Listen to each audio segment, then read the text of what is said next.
I found this note nailed onto a tree on my front lawn. I really don't know how to describe it. I'll just let you read it yourself. I saw you today. It was your birthday. You didn't see me. You hardly ever do these days. Your skin looked so nice and healthy, and your eyes, they were the most beautiful I'd ever seen them. You've grown so much. I remember how different you used to look when we were younger. I remember the day I first met you. It was 4 years ago. I was sitting at my desk, head down, listening to the teacher rattling off names for attendance. The teacher called out a name I didn't recognize, and a stranger's voice answered behind me. Was there a new student? The teacher didn't pause for a second, just continued calling out name after name. I turned my head to where the voice had come from. I saw you, a pale thing, so thin, your eyes so red, at a seat that should have been empty. I saw the fireflies flying around you, flickering, dozens of them, never straying far from you. I saw them going through you and coming out through your skin, like you were a mist to them. Can you believe I thought you were a ghost? No one else seemed to acknowledge the new stranger sitting at the back of the class. Class after class, hour after hour passed as I waited for something to happen. For someone to notice you, for you to leave, for you to let out a ghoulish scream and claw at me like in a horror story I was certain I was in. But nothing happened. Teachers came and went, my classmates laughed and slept, and you just sat there. The bell rang for recess. The other kids ran to their mundanities for the day, leaving me and you together in the empty classroom. You stood up and pulled a chair from the desk next to you, making it face your desk. You turned your head to me and spoke. Well, you're slow today. Come on, ask me your questions. I don't know why I didn't run away screaming at that moment. Probably would have turned out better for me in the long run, but let's not speculate. I guess at that point in my life, I was pretty bloody lonely. I figured there was only a 50-50 chance you'd eat me, and the other 50 was that someone wanted to talk with me. Kid priorities don't make sense to me either these days. So I went along with the flow.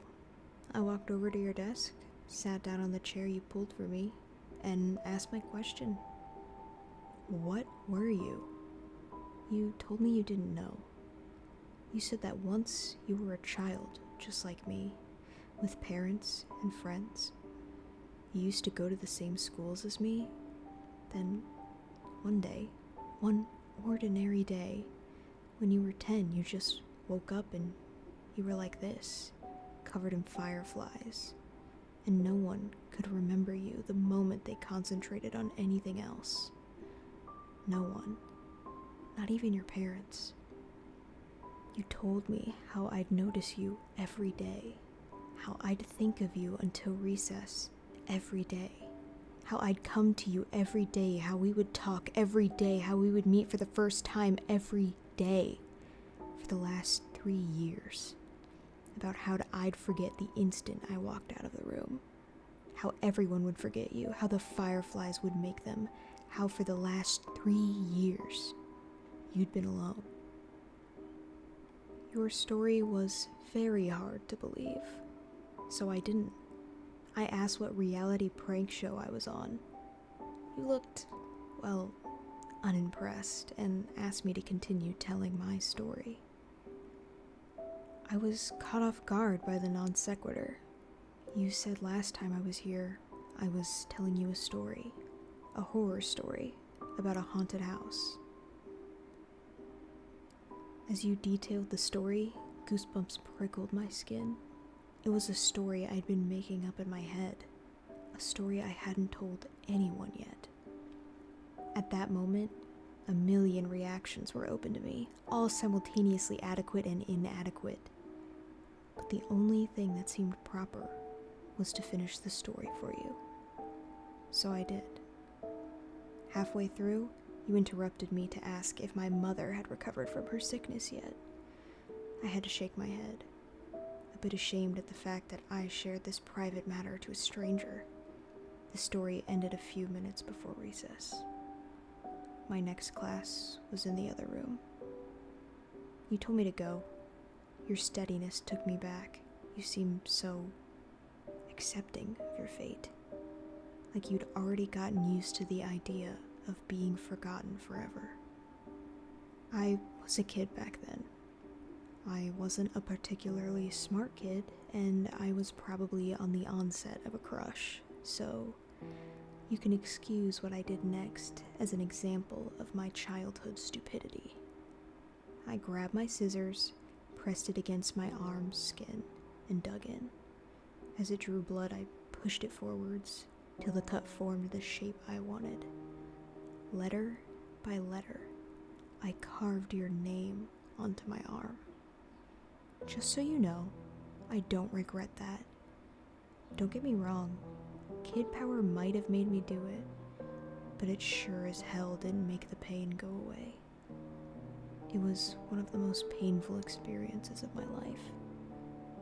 But even then, as a kid, I thought what was happening to you was unfair. I remember how your eyes looked when you saw that, the confusion, how strange it was for you that anyone would want to remember. I remember that look so clearly. When I woke up the next day and saw your name on my arm, I remembered you. I didn't forget. That day, for the first time, we had a conversation that wasn't so one-sided. You said no one had ever done anything like that before, and suggested I might have a mental illness. I won't deny it. That drew a little blood. As we talked, a creeping thought came into my head. Did you prefer it when I didn't remember? That night, I was sitting up on my bed, staring at your name on my arm, wondering if I should cover it up so I couldn't see it and give you back your privacy. When I heard a crash, I looked up to see my bedroom window shattered and a dirty rock on my floor. I looked out of the cracked window to see a dark figure on my lawn. You were outside yelling about how we should hang out. It took me a while to get used to how bad you were at talking to people. Years without practice made you quite a bit rusty. That was all right. We had a lot of time. For the next 2 years, we spent most of our free time together. Most of the time, we talked. You'd tell me an aspect of your life and how you lived. You still stayed in your old house. Your parents never noticed the food that had gone missing, never noticed the extra room, or that you'd stolen the extra keys. One night, I confided in you that I was beginning to think you were a part of my imagination, Fight Club style. After all, what could you do to me that I couldn't do to myself?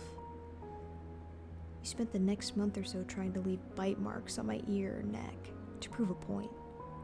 I still have a few scars on my ear, so I guess you did. Looking back, I could see the warning signs even then. Your skin seemed to get worse and worse, paler and paler, and you'd rubbed your eyes raw. It was in the winter. We had our wake-up call.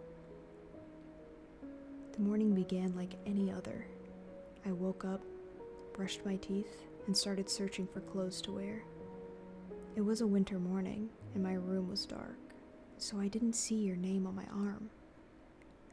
The cold sent shivers through my body, and pulled out a long-sleeve jacket. A small bell rang in my head. Don't you usually roll your sleeves up? Yeah. And why did I? That was annoying. I finished tidying up and headed to school. On the school bus, I felt oddly content. like something I'd been worrying about had just disappeared. I walked up the school stairs, down the hall, through my classroom door, and sat down at my desk. The same feeling of a burden forgotten hounded my mind. What was I forgetting? When recess came, I just sat at my desk while my classmates ran out. It felt like a ritual, but I didn't know what for. I was contemplating just walking out to join them when I heard it. It was something small in the wind, like a whisper, but it came over and over, incessant. It sounded like my name. I knew this was strange, that this was worth my attention, but I felt oddly calm. Everything would be all right. Everything would be fine. Just ignore it. I sat there at my desk, my mind a war zone between two conflicting, contradictory voices, when I felt a force tugging on my sleeve. The moment I noticed this, my jacket sleeve tore open. I saw your name on my arm, and then your hand that had ripped my jacket open. You'd been yelling at me for over 20 minutes. I think that was the moment we realized how on edge our friendship really was. One accident away from complete erasure. We spent most of the next year in the town library together, trying to find out what the fireflies were. It wasn't really a problem for me. Because of my mother's treatment, my family couldn't afford to go on any trips, and our house didn't have heating anymore. So I was happy to spend my time with you. Trying to find information was a puzzle in and of itself. After all, how would I read about people I couldn't remember? And how would you find out who was special when no one could even remember enough about them to record them? We found our old family trees and records. Individually, we'd write down the name of everyone in the book on 2 lists, and then we would compare. The names I hadn't remembered to write down, but you had, would become the focus. They were the names who were under the curse of the fireflies. We compiled a list of suspicious books we thought could help us because they were written by or were about the people we were searching for. I read the books, with the list of names side by side, reading it again for every page of the book. You scoured the internet on the library computers on the lookout for articles about the people. Our search would lead us to the first glimpse we got of what was really happening to you. It was late at night when you found the picture. I was a bit drowsy at the time and almost about to nod off when I heard a sharp intake of breath. I turned to see you standing up, pointing at the screen. I didn't see anything. Well, anything noteworthy. On the screen was a picture of a clearing somewhere in the woods. You held up your piece of paper where you'd marked out 2 names. Susie Appleby Reagan, 13. Terry Appleby Reagan, 12. Siblings. For a moment, I saw the paper and the screen side by side. Side by side. And then I saw them, 2 figures emerging from the woods towards the camera. They were almost humanoid with the exception of their limbs, which stretched to nightmarish proportions. Their blank white skin was that of pure albino and looked more like tree bark than anything you'd expect to find on a mammal. A cloud of fireflies surrounded the duo. The shorter one looked emaciated. I could see their rib cages, around which their eyes, God, their eyes, so small, so red. The taller one, with its white hair, didn't look alive anymore. They were little more than skin wrapped around a skeleton. Fireflies swarmed out of the pair's empty eye sockets, both reaching for the cameraman. I looked at the article surrounding the picture. It was a blog posted by a hiker 20 years after the last mention of the 2 kids. The picture was a mystery to the cameraman as well. He'd been wanting to go to the woods pictured for a while now, but he never actually remembered going there. The picture had just appeared on his camera one day, out of the blue. For a moment, I looked at your face, your thin, pale face with those red-veined eyes. Would that be you when my scar faded? Just a walking horror I'd glimpse and forget? We worked through our reading list at a much faster pace, starting from that moment. Maybe we should have gone slower. At least every book, every website we left untouched promised hope. The books that we finished and tossed aside promised nothing but the clearing in the woods as one's future. And we tossed aside a lot of books. I believe I tore through 3/4 of my reading lists before I stumbled across the journal. Oh God, that horrible, horrible journal. The journal used to belong to a mental patient named Joey, who claimed to be a serial killer. He was locked up in an asylum when the police discovered his supposed victims never existed. He was diagnosed with a need for attention and shoved away. They should have electrocuted him. They should have fried him until his flesh melted and his hair burned. In the journal, he talked about how he carried out his killings. He knew things, bizarre and disturbing things no one else knew. He knew of the strange creatures that lived in the woods. Of them, his favorites were the fireflies. I'm not going to tell you how he summoned these things. I trust you. I trust you more than anyone. But a thing like this belongs to the ground more than it ever will to the human mind. In the end, it's sufficient to know that these things were not fireflies. Joey would start his ritual by taking a kid. Any kid, anyone he pleased.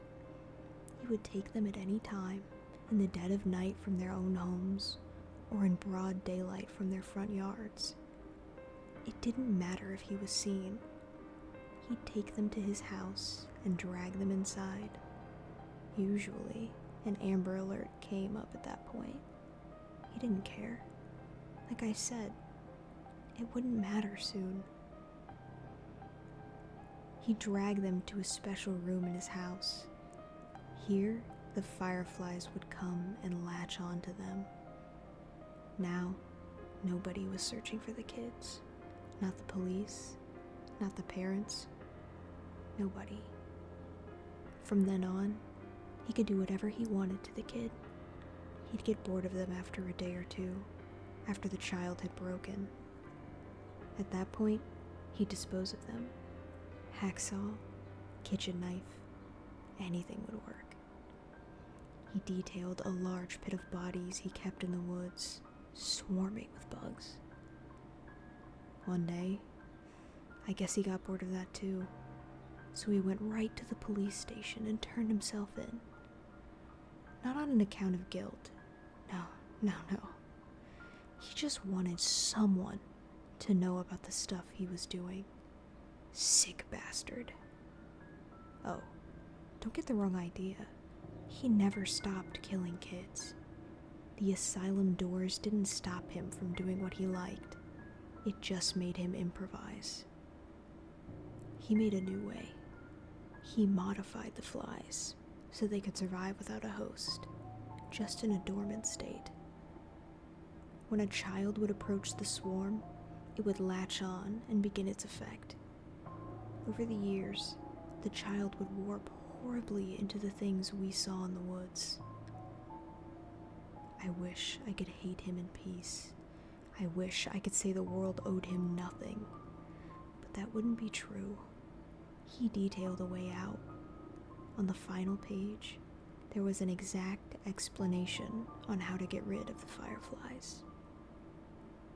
You must have seen something in my face because, at that moment, you asked if I had found anything. I said no and closed the book. A few minutes later, you shut down the computer. You picked up the last book and went through it yourself. When you reached the end cover, you tossed it aside. I asked what we should do now. You said it was all right. I could go home. We'd talk about it in the morning. I stood up and walked past the shelves of books. I headed for the library entrance, but stopped right outside the door and waited. I waited until I heard the sniffling sounds.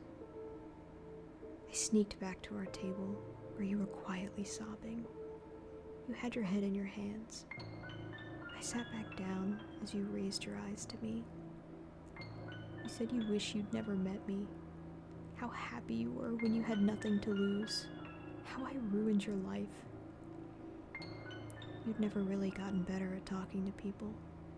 That was the worst love confession I'd ever heard. I remember how we kissed that night. I remember your hands gripping my hair. I remember that kiss. I wish it could have been just a kiss. I'm sorry I ruined that moment. When my arms were around you, I was close enough to steal a firefly without you noticing. I remember holding the firefly in my hand. I remember how it struggled until it didn't, until it was a part of me. The fireflies shifted. They came over to me and left you. I remember the familiar look in your eyes, the confusion. I never wanted to see that confusion in your eyes again. You deserve to be loved, and you deserve to know that. I wasn't really living anyway. You reached for me. I pulled away as the last lights of recognition faded from your eyes, and then you were just staring at a stranger, walking away into a crowd of strangers. That was a year ago. You've gotten so much better since then. You have so many friends now, so many people at your birthday party. You look so much healthier. I haven't been as fortunate. My skin's gotten a lot paler. My eyes hurt all the time now. I couldn't go to school like you did all those years. I haven't wasted my time though. I found Joey's pit. The bodies. There were so many bodies. There's a grave for those children now. Without me, my mom could afford her surgery. She looked so happy. Just yesterday, I saw her playing with my baby brother. I saw you crying yesterday. You were with your friends, laughing. For a brief moment, your eyes met mine. And then, they were so wet. I think I'm going away. For good, I think. You're not going to be happy if I stick around. I'm so happy I met you, even if you don't remember me. Sometimes I go through depressive episodes. I feel so lonely, even with my friends. I don't know what's going through my head during these times. And sometimes I'd end up in the bathtub, a knife in my hands and my wrists bleeding.